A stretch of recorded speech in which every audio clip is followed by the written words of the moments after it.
task of life. The first task of life is understanding death.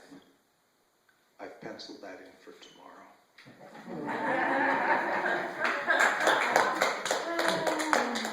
Yeah, this one is a longer poem. It's divided into 16 parts. As I read it, I'll read each number so you'll sort of know when we're getting toward it. Okay, so 16-part poem. This is called Inequality is an Art, and I wrote it after going to some of the Occupy demonstrations in Manhattan. They went to about a half dozen of them, and it was very, very sad when the police moved in and emptied it out. Again, inequality is an art. Number one, inequality is an art. Like poetry or painting, it takes hard work and thought. And we Americans have been working and thinking very hard in the past few decades. And our inequality is now a supreme art. Number two, a magenta bird hovered above me recently. The meaning of life, said the bird, is meaning. I was about to thank the bird for that timely observation when I realized that there was a bit of an edge to her voice. What's with the attitude, I asked. The bird turned to look at the wrecked skies and the wheezing pneumonia of the earth. Really, she asked. Number three. Not long ago I mentioned to an acquaintance that America tends toward materialism. He was shocked. We're a religious society, he said. Exactly, I said. He gave me a blank stare, and that night I dreamt that he was dreaming of me being waterboarded by him. Okay, number four. The magenta bird flew away, just a hint of pain in the wings that made me sad, a sadness deeper than I could explain, given how brief was our encounter. And I fell to thinking, and I made a list of all the things I could think of that have gone wrong. It's a long list. Mm-hmm. Number five. I guess you could make the argument that we're still recovering from being chased by large animals. All those terrifying heads and claws, and that old traumas really do take a long time to work through, and that we keep recreating them in a repetition compulsion in search of mastery. Or maybe in our admiration of nature, we have decided to imitate its worst features. As when a parent dies, the child seizes on some quality of that parent, a quirk, say, or a fossilized ideology, and embraces it, enters it, becomes it. And what is dying today, and what we imitate, is perhaps nature. 6. But as my friend says, there's a great enigma these days. Take any problem, he says, and the likelihood is that we have a solution. And the enigma that we aren't applying that solution. We could make enough food for everyone. We know how to stimulate young minds. We understand the diversity of human experience. We know that love works better than hate. We know that every war to end war breeds new war.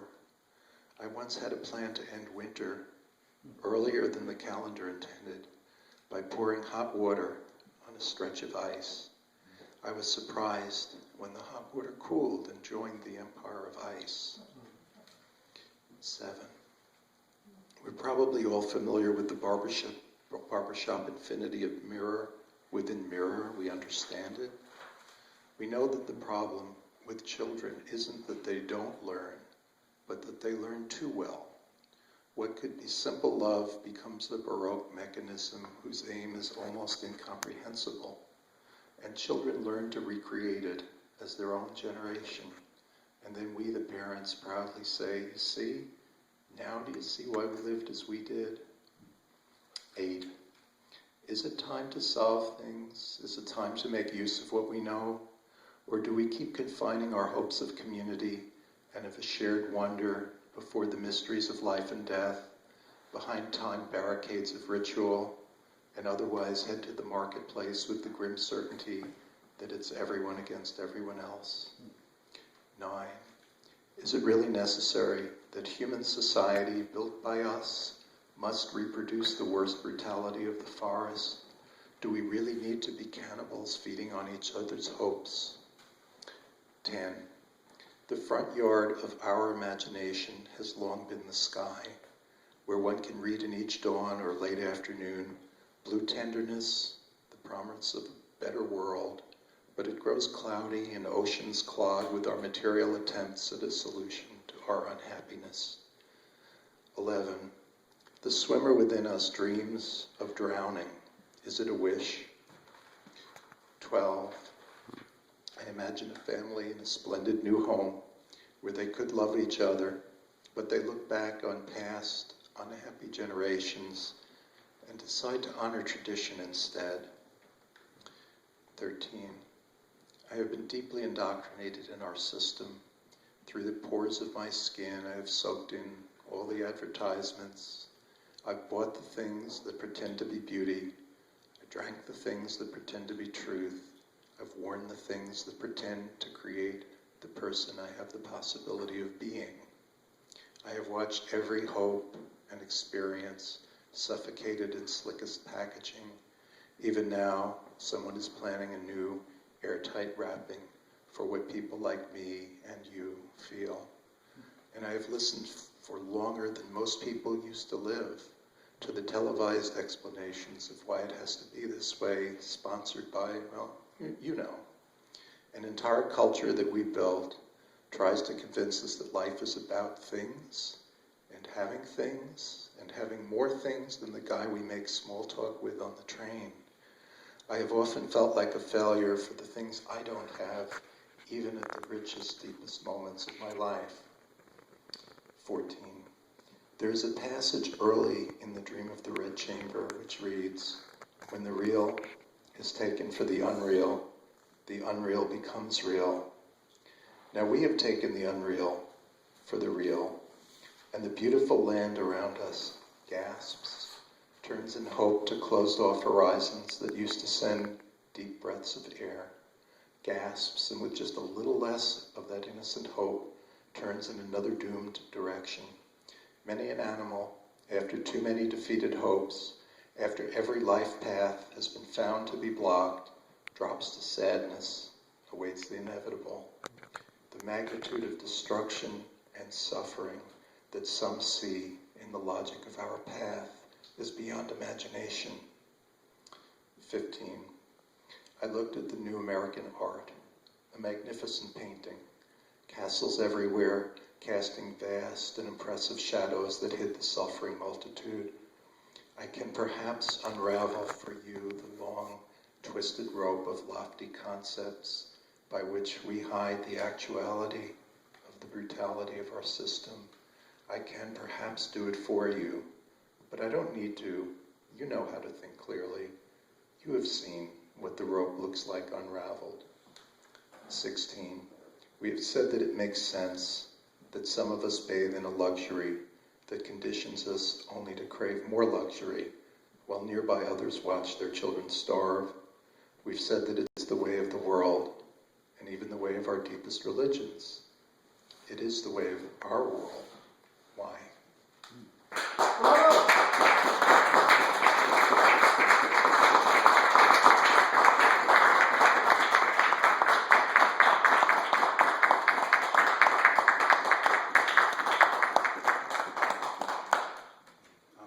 This one is called I Speak to You. I speak to you in case you are like I was, coming to the lake of possibility. You perhaps feel an excitement you can't account for, but also something that keeps you from full experience of that lake. And so you're both drawn to the lake and repelled by it, and you blame yourself. Don't blame yourself. Work to know yourself. I pass from person to person, erasing doubt. Trust yourself. I will guide you. I, being you, you will guide you. The excitement that may seem only a dim echo is real, I promise.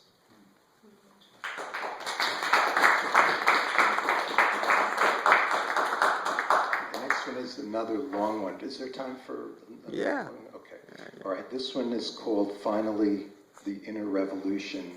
Alternate title is Cats Like Jazz. It comes in 16 parts. I'll again read the numbers as they go. Number 1, a small newspaper breaks the story. Word spreads through street gratings, passes with roots of trees, and grows louder under the city. 2, once the music starts, the cats come out. Cats are clawing at windows. All the indoor cats are demanding liberation. They want the music. 3, when my nephew hears the news, he asks, you mean cats metaphorically, right? I explain that some of these cats are actually people who grew up never having been told that the inner life can be expressed outside, and that the outside, built of other inner lives, can touch and soften. 4, the music rises with first choruses of dawn, and the cats claw at the windows, and what comes to be known as Liberation Day claws at the city. On that one day, whole cities let their cats into the streets, not by ordinance, but spontaneous awareness, out, nor to return. 5, we could stop the music, says the mayor of a small Midwestern town. We could, really. We could stop it. We have a force of Mounties ready to stop it. And it's not just the humans of the force who are ready. It's the horses, too. But then the people. We thought, says a ghost white grandmother, that raising our children in the civilized silence was doing them a favor. How were we to know? The blue man in the street hears her and calms her, saying, the weather too changes, and each moment is a new sky. 6, under the influence of music, under the new musical skies, cats begin to display a spontaneous social organization. World's ultimate individualists go nuts, screams Newsweek. Big letters, red, and smaller letters below reveal a nervous system crisscrossing communities. 7, in a laboratory, a scientist. Look, he says, there's music in the lab, and of itself it rises. See, he asks, see how if you don't force it to stay down, of itself it rises. The natural state of music is being. 8, passing an exposed apartment window, I stopped to watch a man sealing a box. I didn't know what was in the box. It didn't matter. He'd already taped it shut. That thing was taped shut. But he applied layer upon extra layer of tape. I watched. More tape. Seal it tighter. I could feel his mania, and I knew that in his mania, if not in his box, was a lot of history. And then it dropped. The box just dropped. And despite all the tape, as if the tape itself had lost conviction, the thing sprang open, and there was nothing inside except air. He had taped a pocket of air, and now the air was free. And I couldn't help thinking that despite the absence of a nervous system, or who knows, maybe because of it, the air was happy. And he, the man, sank to the floor and let out a cry. And all I wanted to tell him was, you are just one sound away from happiness. See what happened. Don't cry. Laugh. 9. I sit my troubled nephew by a calm lake and point in the sky to crucial moments of his life. I'm his substitute parent. The genetic ones are dead. And at times like this, when an open path leads to his deep places, he listens. Undo, I say, and he undoes. Do you hear it? I ask. I might, he says. No, I say. This is not an I might kind of hearing. Go further back to inner places you walked before your mind happened. And I see a sudden look in his eyes. That, I say, there, that's it. Oh, he says, I thought that experience was not to be taken seriously. Oh, it's to be taken seriously, I say. Well, in that case, he says, I've been hearing it all along. 10. That night, listening to a new band called the Collective Conscious that simply pushes air, already saturated with music, toward its audience. It occurs to me that a great human task is to fit reason and careful and compassionate thought into unstifled body. I'm guessing it isn't as easy as it sounds. Who knew that our corporate forms would bring so much trouble? 11. The first lectures on the new phenomenon are delivered in majestically, luxuriantly stinking public urinals. You hold your nose and listen. Spontaneous disgust breeding new awareness. Smell crosses all boundaries. The man of alcohol aromatically declares, smell is the one sense that cannot be suppressed. You can color your cities by municipal order. You can fill the streets with martial music so everyone gets to work on time. You can define taste. Even touch can be denied. There are entire law books condemning touch to the outskirts of cities, but putrefaction is free. Everything decays, has decay, is decay. That is the universal conjugation, and what enjoys being cannot be suppressed. 12. A blind old man watches with his tapping feet. He feels the rhythm. He knows it has finally come. Taste of change, the haunting smell of new possibility rides the back of unsuspecting molecules of air that ferry hope within safe in pockets of breeze. The smile on his face grows. I interview him. Do you know, he asks, do you know what happens when we die? No, I say with a journalistic voice. This, he says. This, I ask? And he says, we go to music. He pauses, stares with blind, knowing eyes into the void. But here's the thing, he resumes. Do you know what happens when we live? Well, I mean, at least part of it, I say defensively. But tell me what you have in mind. When we live, he says, we also go to music. So in reality, I say, there's really only one rule. Yes, he says. 13, if the moon can reach down into the very rhythms of birth, setting ablaze the consciousness of inner forests, reaching deep into ancient forests, to drop its song inside our feminine principle, who is to say with certainty, well, anything. 14, I notice that as I listen to the music for the first time, I ask nothing of the city. And when I ask nothing of the city, but simply see it in its stunning complexity and magnificence, the city becomes beauty. Even the grittiest part of the city becomes beauty. I fall in love with all creation, and that, I think, is a gift of the music. And suddenly, I hear in all the religious chanting of the world a steady and beautiful hum. Earth as a whole has its seismic hum. Yes, yes, words of miracles, once sterile banks that life had fled, saddened places that loved life, places meant for life, abandoned. But in feeling their sadness, letting their tears flow, they watered new hope, welcomed life back. Whole wastelands along the margins of dried rivers now again teem. On every street you find the same argument. I can't be this, says one. Yes, you can, says the other.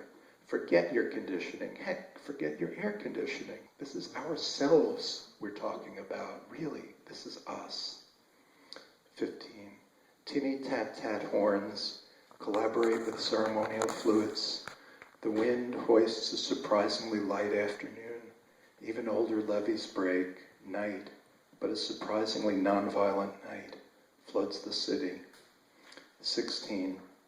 And somehow it works, and each morning I wake to beautiful music that is part of dawn.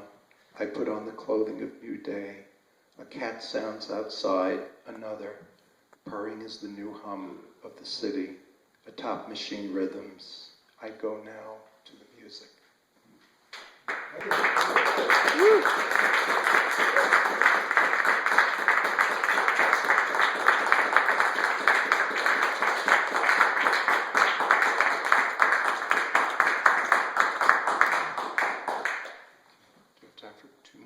Yeah.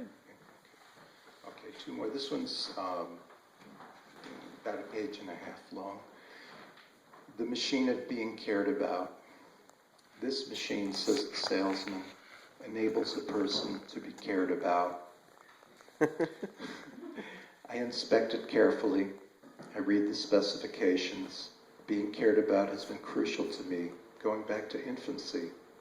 I see lots of levers and gears. After I've read the fine print, I ask the salesman, can you summarize? Being cared about, he says, reading I notice from a section of instructions in an unknown language aimed at a distant market and then translating, involves getting to the root, the core of being, and then sharing it. If other people can see themselves in you, they will care. But how selfish of those others, I say. Well, yes, he says. And the key to being a successful salesman of a product or of yourself is recognizing the selfishness in yourself and others. We call that empathy. And denying that we are out for ourselves goes by the name of arrogance. The atom is an atom, and if it thinks it's something else, it lies. My head spins like an electron. I always develop nausea and a slight twitching in the presence of paradox. Also, as my head spins, I see neck problems in my future. But then I have a thought. Well, I say, you are clearly ignoring the entire realm of molecules. It's true, he says, scratching where a beard could be. I was never particularly good at chemistry, but I still think I'm right. Suddenly I feel very hungry, and in the midst of my hunger, what he's saying makes sense. So I eat. Okay. And the last poem is called River. The river flows poetry. The river's flows are poetry. After a rain, the river swells with poetry. Its rhythms are poetry. And even when it flows into a diversion that's mostly land with just a hint of a place for watery flows, it flows more poems than there are atoms in the universe in an inch in the vaguest of instants.